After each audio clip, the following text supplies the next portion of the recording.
You're streaming, but you're not recording it. Yeah, Right. he's streaming. Twitch, I think doesn't Twitch inherently record its stuff? No. I'm unsure about that. I've started the recording now. It's a All right, man, you missed two great. Man, we missed some great epic moments, but we'll take it. Yeah, but Michael, I hope, has been watching the stream. We'll have to just see. No giving anything away, Henry, but we can only see WanderingBlaze's picks. So let's speculate on Drune. Is Drune going to bring back Sona again? I feel like he kind of. I feel like he is. He's not a proudful man, but I really feel like he's gonna take the Sona to kind of clean the slate and prove to himself that he's able to win a 1v1 with a highly aggressive Sona. It's certainly an interesting case, but I know he also plays a little bit of Zed and Teemo. TEA7 has Teemo in his sleeve. Yeah, I think that Teemo is definitely a fairly strong pick. Zed, interestingly, has a very distinct advantage in. Oh, he has.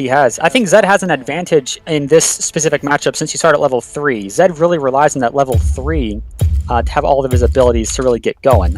Alright, well, I can say that Drune's pick certainly shed some mystery on this, but I would say Josh has definitely shed some light on the situation. Yes. I think WanderingBlaze definitely has a solid pick that's probably pretty expected given his previous several games. Yeah, but what does that mean for the win condition? What is WanderingBlaze's play going in here? I feel like he really should be going for the 100 CS. His champion Lux is exceptionally good at clearing waves.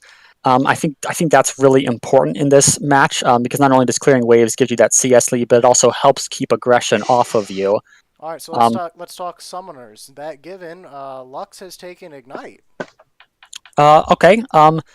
It's definitely interesting. There will be opportunities when Zed jumps on her at low health, and she really tries to get that last bit of damage in to finish him off before he finishes her off.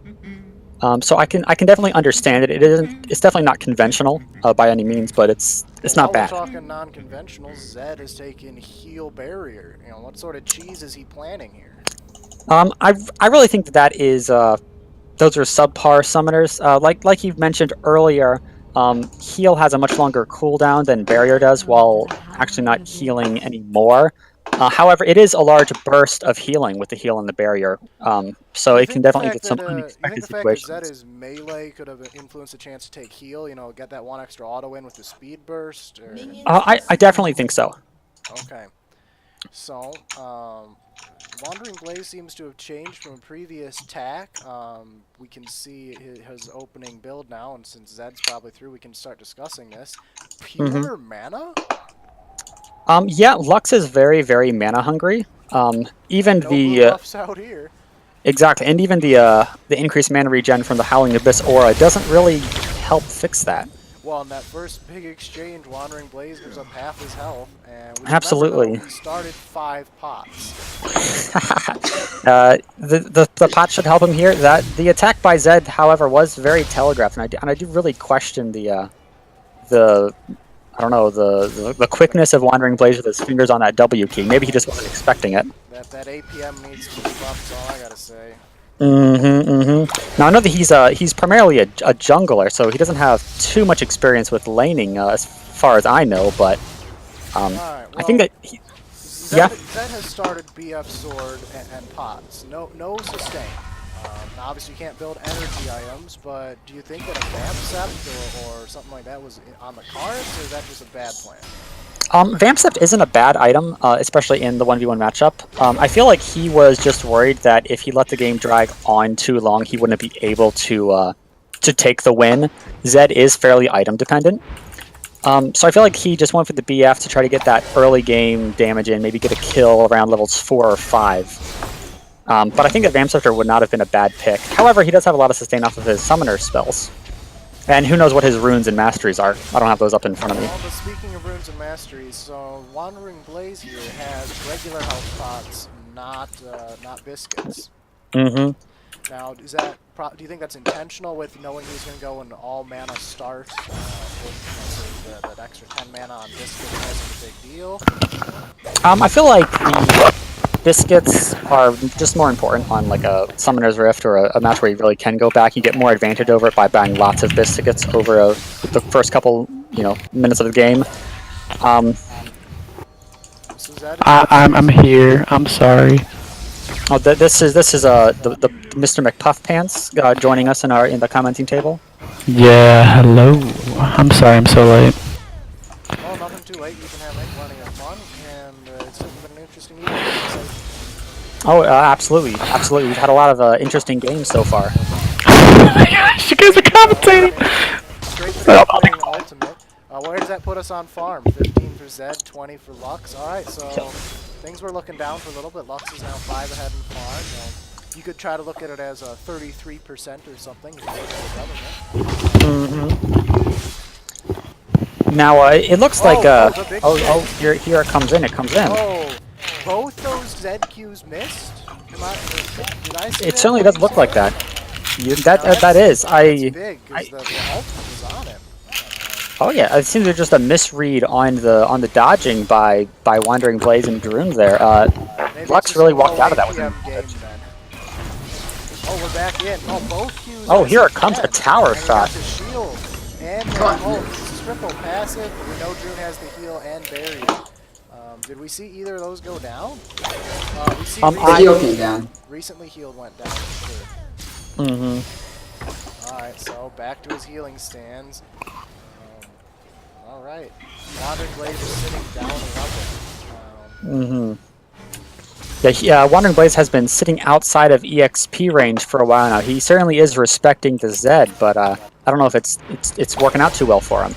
Well, he's also been throwing out farm to 23, so he's widened the gap at least a little.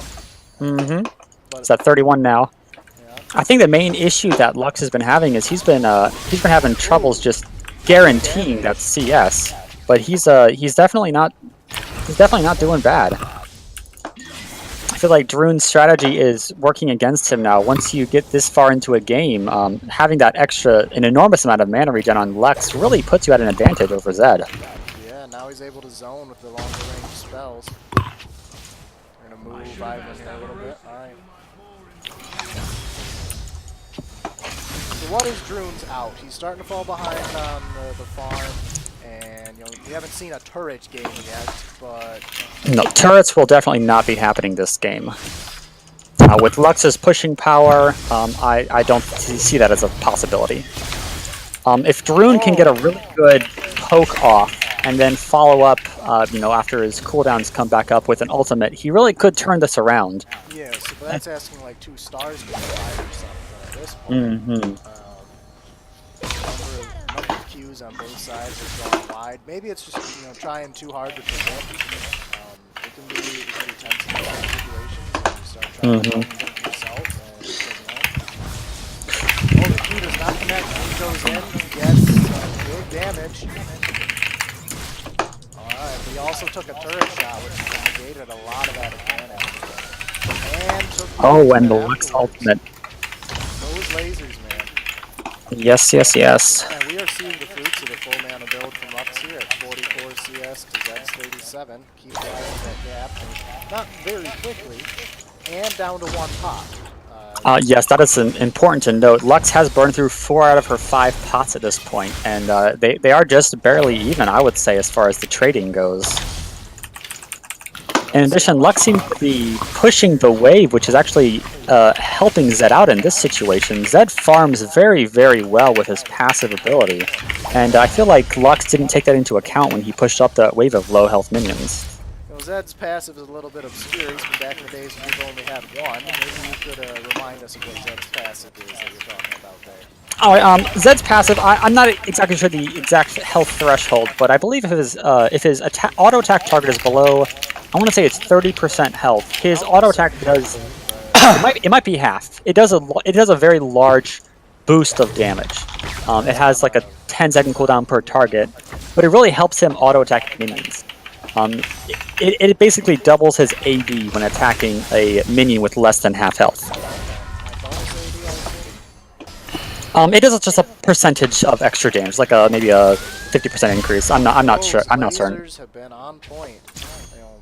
He's just fired them straight down to minions though. So We're seeing 57 CS to 52.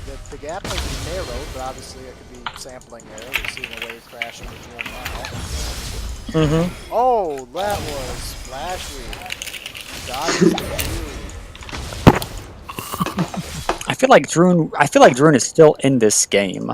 Lux hasn't been doing as well as she should be. I feel she's been missing a lot of poke in favor of the minions.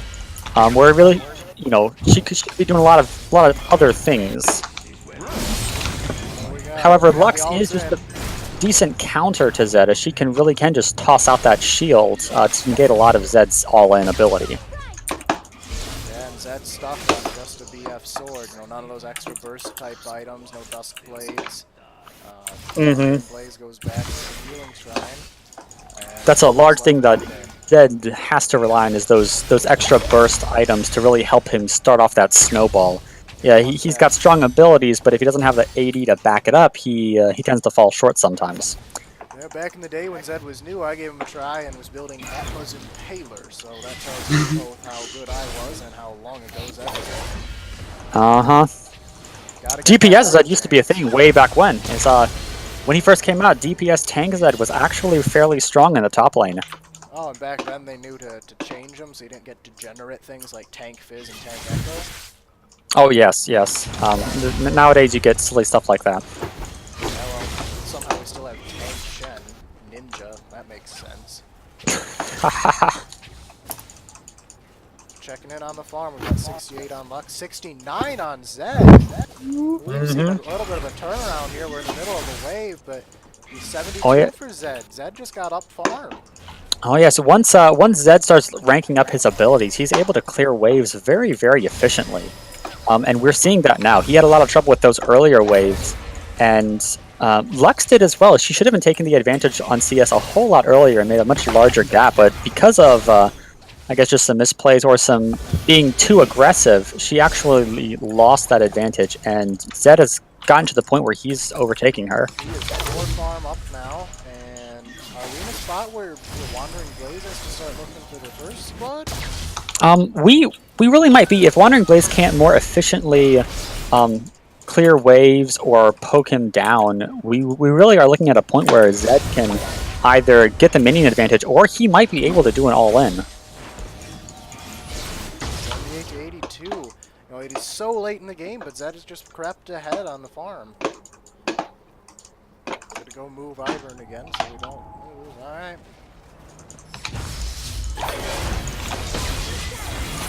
Oh, we have the ult in. Now, is that really a wise play? Yeah, looks like it's going to prove to be, because that is Blaze's last pop being swallowed now, and they're both at similar percentages of health, similar max health even. So I think something to really to take into consideration is the runes and masteries on these two champions. If you look at Lux's runes, at least, he has an extra 22 magic resistance and no extra armor. So half of his rune page is just kind of doing nothing for him. Whereas Zed's armor and MR are both being used. He has 34 MR. That's a pretty significant amount. He's taking almost 50% reduced magic damage. That could be a pretty big factor. Now we're seeing 89 to 87. The farm is dead even. Henry, I'm going to have to ask you to keep your target cursor on Zed, and I'll keep it on Lux and call out for the 100, because it could be that close. Alright, will do. Keep your fingers on tab. We're going to see how this comes out. It's not going to be this way, but it could be any moment. Oh, switch is over. He's going for the first blood. Oh, the barrier comes a little late. But he might be able to get these last few minions before Lux can recover. 95 to 93. Very, very close game here. However, Zed has access to this wave first.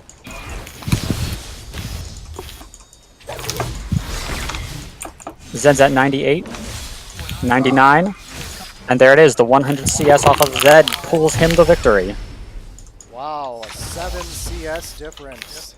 That was a very even dumb. job, but it's not You know how I feel about CS games, man. That's stupid. I Well, Drune comes right out with the taunt, so why don't we hear that mouth say something a little smarter? Let's come out here for the post-game interview. Dan, this is your second time. Puffy. So, Dan, what do you feel like were your keys to the game going in? Realizing that I couldn't all in at a certain point without him potentially taking me out. And so Didn't have the damn. you just consciously switched to a farm game? Was that all? Yep. Consciously switched to a farm game with a backup of potentially killing him. Now, the second to last time you ulted WanderingBlaze, as I recall, you ended up slightly on the first. You both came out at about half health after he slammed his last poke. Did you go into that thinking, yo, it's better for both of us to be at half health than both of us at full health, or were you really looking for the kill? I was looking for the better at half health. Burn those pots. Yeah, well, the pots lasted until about level 15, so I'd say those builds were similarly well chosen. Congratulations on picking up a win there, WanderingBlaze. Thank you. So that puts you on I lost. Drune. I lost. It was Drune. Unlucky Drune. I say the wrong guy's name. Even though I would. So I was thinking of you, Wandering, because it's time for your interview round. How did you feel about the result of that game? I was annoyed. I think that one of the things that comes unfortunately to me is I'm not laner by trade, and CS is not something that I'm very good at. And so I knew one of my styles when playing 1v1s is baiting into some of those, like, as you saw, like a lot of times he ultimately never in a position where he have an advantage to kill me. And unfortunately, I just didn't have the cooldowns at those points to return enough damage to kill him. There was one point where, had I been a little bit more aggressive and had I taken flash, which I should, that exhausted me nothing. Right back. But had I taken flash, I actually probably would have killed him because he wouldn't have had time to get back after the all-in. So, just unfortunately, I went for a strategy I'm bad at just because I listened to your guys' commentary, and so then and so I think that it just ended up in just a poor result on my part, which is okay. We move on to fight another game, it seems, or to cast another game, as it would I'll be. welcome you back to the desk, but even as you come back up here, I want to know, would you be open to taking on Drune if we found a better way to make it sort of a jungler v jungler situation? In that situation, probably not. I mean, I'd be open to it. The other thing tends to play more AD hypercarry type junglers, whereas I play support CCs type junglers, so it would not generally work in a 1v1 sort of scenario. But depending on the champion selection, I think. But if I were to ever play anything against Xin I think just would do better in any sort of one situation against any jungler I own. Why do I not hear Puffy? Puffy. I don't know. I don't think I should talk. I don't know if I'm allowed. No, you're allowed. You're fine. You're allowed. This whole time I've been like, don't ruin this, Brett. Don't stalk. Now that we are here, welcome. Mr. Puff Pants, you are the entire reason this event is happening this evening. I know. I'm sorry. We forgive you, but it's okay. Would you like to give us a brief, to the world, tell us why you were late? Actually, no, I can't. All right, fair enough. So I'm sorry. We'll talk about Brett's weed extravaganza later. Well, wait. When we talk about the world, I mean, how many You're people? literally broadcasting to the world right now. Oh, I don't feel comfortable. then we're fine. Usually when sports heroes keep secrets, it's either drugs or girls at the end of it. So It's true, and we know it was put drugs. votes in on which it is as we go. We'll take the poll later. So, Yeah, that's true. Actually, we're gonna put out kind of a station to see whether the viewers believe it was drugs or women. I really hope it's just one comment from not us, just some random guy. Drugs. I would be like, yeah, I think I need to start doing drugs just to prove this guy right. All right, guys. So now that we're here, you need to pick your first opponent. Your option. Well, right now. I would say let's do Codex because Drune just played a game. I just played a game, and you're still kind of in our casting circle. So we're gonna do the Pants versus the Codex. Pants, if you'll come over to the blue side, the casting desk has generally been calling for the blue side, and since this is your main event, we want to be able to follow what you're doing. Now, there's only one stipulation, unfortunately, for the pants tonight. You are only allowed to play Zed. Oh gosh. With Death So- skin. I was actually gonna go through. Okay, yeah, that's fine. I can do that. Hey, Andrew! Welcome to the chat. If you want to get on, we can add you to this so you can spectate along with us. Hold on. Alrighty. This is another Demon Spawn, one of Mr. Ink Puff Pants' favorite members of this group. I'm actually most excited for their 1v1 over pretty much any other. Oh no! Ready, Brett? I don't know about that, man. If there's anybody that could take me down to be Also, Andrew. Brett, did you get the opportunity to experience